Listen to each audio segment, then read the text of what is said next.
Hello viewers, কেমন আছেন সবাই? আশা করি আপনারা অনেক ভালো আছেন। আমিও খুব ভালো আছি। আপনাদের সকলকে স্বাগত জানাই আমার চ্যানেল ক্লিনিকের বাইরে। আজ বাজার থেকে ফিরে এসে বাড়ির কিছু কাজ সেরে নিয়েছি। সব কিছু পরিষ্কার করাও হয়ে গেছে।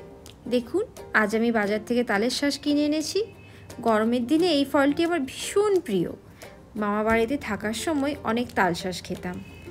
বাজার থেকে কিনে আনার কারণে এটি ভালোভাবে ধুয়ে নিলাম। গরমের সময় এই ফলটির গুণাগুণ কিন্তু অশেষ। এটি শরীরে জলের ঘাটতি পূরণ করে। এতে অনেক calcium, potassium, vitamin B complex থাকে। এতে অ্যান্টিঅক্সিডেন্টের পরিমাণও অনেক বেশি। এতে ক্যালোরির মাত্রা কম থাকার কারণে ওয়েট গেইন করার সম্ভাবনাও কম। প্লেটে এবার সবকটাকে তুলে নিলাম। এবার খেয়ে দেখি। তাল শাঁসটা একদম কচি ছিল। এর মধ্যে অনেক রসও আছে।